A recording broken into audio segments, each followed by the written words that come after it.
We are going to learn how to do some ghetto mini split work right now. So, we have a mini split here that is not operating right. And we don't have good clearance to it. That's not really not... Oh man, yeah, this is shitty. He thinks it's a refrigerant issue based on based on the symptoms, it does sound like it.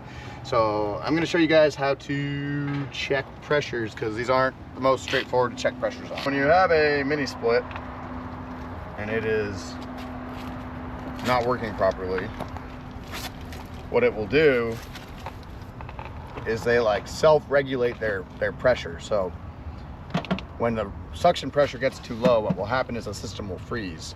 These mini splits don't allow that to happen, so they don't run hard enough. They actually ramp down, and since they only have really the one port, it's not very easy to determine. It's not necessarily the easiest thing to determine that it's low. You come out and they've got the system running, then you're gonna think the pressures are fine because it's at the pressure that it pretty much is what you're looking for. It'll be at, I mean, in 410A, it'll be sitting at 125 PSI or so. Just like you think it should be. So generally, what I do is I turn off. I mean, in this case, we have a weird, we're using, the controller is an Echo Bee, but you wanna have the system off. Not on at all, no call, and then you want to turn the system on. So if it has a max cool button on it, you can use that, but they don't always have that. So you turn the system on, crank the temperature all the way down, and then the first thing it'll do is it will try to run hard, because it doesn't. Sometimes you have to even restart the system, like pull the disconnect and plug it back in, but it will usually try to run very hard for a moment before it senses that the pressure is low. So we're going to hook up our gauge here, and then we're going to look at our pressures and see if it is indeed a pressure issue. If it doesn't, if the pressure doesn't drop at first, over the first couple minutes when it ramps up, then more than likely it's not a refrigerant issue. So it's pretty simple. Oh God. Pretty simple, but honestly, a lot of guys misdiagnose this kind of stuff. So I'm going to turn it on inside and see what we're doing. So this one he has on an Echo Bee. So usually on these, when you turn them on, they do go to max cooling mode immediately from this thermostat converter. So this thing should turn on, and we see we're at 177 PSI right now. That is, I think, a little bit low, but it's not crazy. But the system will turn on outside, and with our Bluetooth gauges, we can see it from here. And what we're looking for is we want to see this pressure. Usually, if your system is charged properly, it's not going to really typically drop below maybe 110 PSI. If the system is low on refrigerant, it'll drop, and then it'll kind of ramp up a little bit more, and then it'll drop more and drop more. It'll get down to maybe like 50 PSI, and then it'll come back up because it self-regulates. So that's what you're watching out for. See, we're at 120. I mean, our system's turned on out here. Now we're at 82. And if it keeps on dropping, 65, 59. So it's at under 50 PSI right now, 41, 39. So this thing is definitely low on refrigerant, or you can also check and make sure the fan is running in here, but I think it is running. That's the only other possibility of why I would be doing this. So this one is so low, it probably won't even turn on at this point.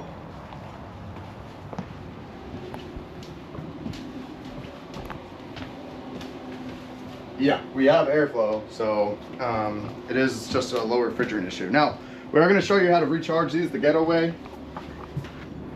Not Mitsubishi approved. But yeah, well, this is what you do. I mean, if you've got a slow leak in these things, I mean, in this case, our line set is in the wall. He says he doesn't want us to mess with it. It's over a TV. He said don't touch it. So we're going to recharge it. That's what the customer wants. If it leaks out quickly, that's on him. He'll pay us to come back and fix it twice. So cool, we'll talk to him and we'll see if we can get it recharged. That's what he said he wants to do. We'll just confirm with him. After a long 30-minute trek with that, we're here. Yeah, so now we are going to show how to actually recharge the system. That's what he wants to do. So we're gonna do it. This thing is beat up thanks to Johnny. I use my little service trader core remover to charge these up. Go on with the low loss. This thing is low. It was at 26 psi. I know it needs a little bump, but the thing with these, I don't actually have my scale on me right now. Unfortunately, I should have had it. Doesn't really matter because it needs so little. You just do tiny little bits of refrigerant in these things. It's kind of hard. You can very easily overcharge these. Very easily. So we're gonna do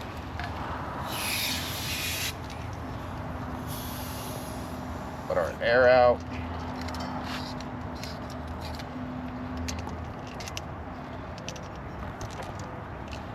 All right, so we have our little charging mechanism here.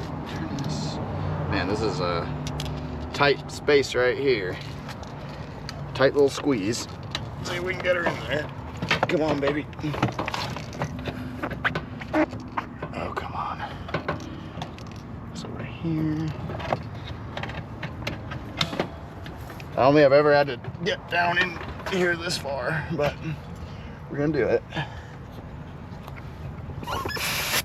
There we go. We are on. And we put this tank, ideally it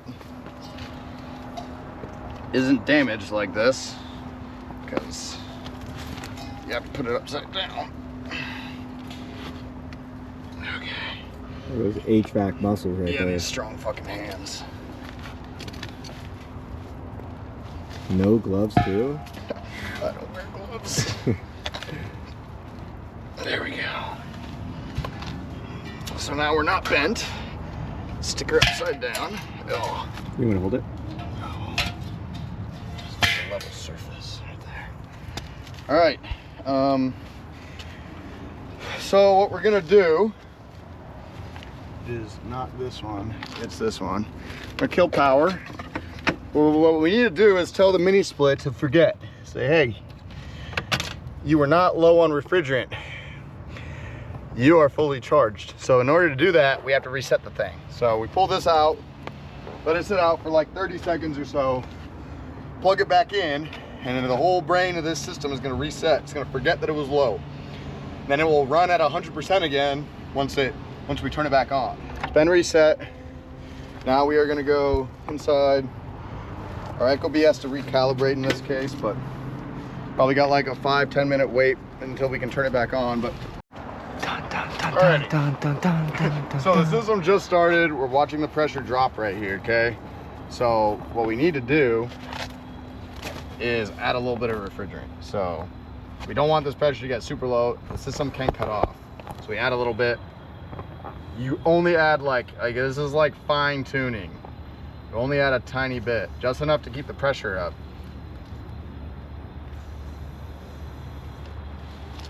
So we're at 81 psi. This thing, I mean, it probably only holds, doesn't hold much refrigerant, we'll put it like that. So you don't want to, but you don't want to let it get to its low pressure cutoff. If it gets to the low pressure cutoff, then it's going to restart. So this is all about, I mean, it doesn't matter, you can still charge it more, but we're talking about speed here. It's like if you want to get through this in a reasonable amount of time, you just keep adding little teensy tiny bits. We're at 63 now. Last time it dropped all the way to 28 and then it just stayed there and shut off. But if you add it in big quantities, then what's gonna happen is you're gonna add too much, guaranteed. So little tiny bits. And then you wanna see once it stabilizes, you need to get this thing above 100 PSI before you even think about really slowing down that much, but in very, very small quantities. If you're recharging a central system, then you can just slam in a pound of refrigerant at a time and it's not gonna do anything. If you put a whole pound in here, then more than likely you added too much. This thing was sitting idly at 177 PSI when we got here, so it probably only lost like maybe a pound. Ideally we'd be weighing this in, but I don't have my scale on me, so. And then what you do, once you get it at a point where you're like, okay, we're holding kind of okay. See, now it's coming up. I think it's self-regulating up now. So I think we didn't get it as high as we want it to be. But let's see. Oh nope, it's going back down. That's good. It's barely even running right now, and it's low. It's not like running at max capacity. So you want it to really be like running. You need it to be running at full power, and the refrigerant still not be low. See, now it's ramping up. We're at 109. Ideally we get this up to like 120-ish if it's a hot day out. See, it's ramping up. Now we add a little bit more. You just keep doing this little by little, like very little by little. You don't do a lot.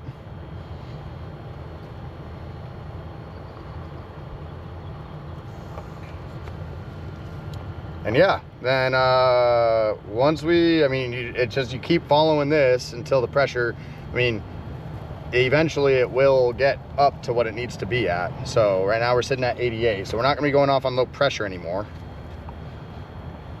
86, 85.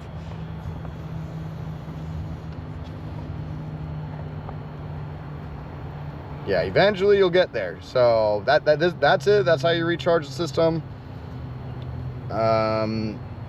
You just keep doing this, and then once you get it charged up, right, what you want to do, if it's not too hot, is you want to run it in heat. Make sure it doesn't go off on high pressure and heat either.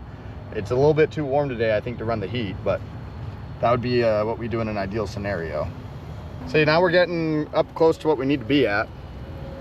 And yeah, at this point we kind of slow down, let the pressures kind of settle down a little bit, let it actually like cycle its refrigerant, and see if it ramps up any higher. But yeah, that's the whole gist. That's how you recharge these things. The ghetto way, the proper way is to pull like what Mitsubishi and any other manufacturer wants you to do, is what any mini split manufacturer will want you to do, is recover the refrigerant, because they want you to know how much refrigerant is left in here.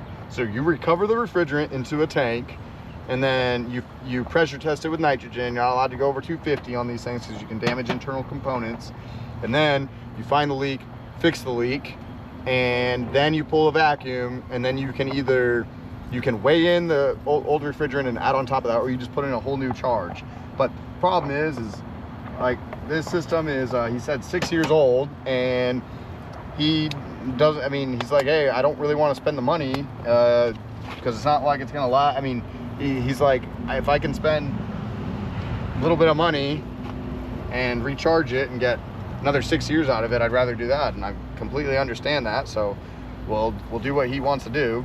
He completely understands if it leaks back out real quickly that it's on him to pay for us to come back out and fix it properly. So as long as people understand what they're paying for, I don't mind doing really any service like this. So this isn't, not everybody wants to spend $1,500 for you to fix a mini split that they didn't pay all that much for. So I get it. I'm sympathetic to that. So cool, sweet. I think that pretty much sums it up. We're at 114. We'll probably end up adding a little bit more than this, but we're pretty much where we need to be. Well, we just kind of let it run a little bit longer now. Eventually, as the refrigerant cycles through, we get to see what that pressure actually is. You can open these things up. Most of them do have a second port in here. Some of these small ones do not, though. So this one is a 9K BTU. Some of these small guys don't have a second port, so you can't check that. A lot of the bigger ones do have a second port, so you can check it. But in a case like this is just kind of this is the way you do it if you're in a pinch, or if the customer doesn't have the money, doesn't want to spend the money. This is how you can charge these systems up quick and easy.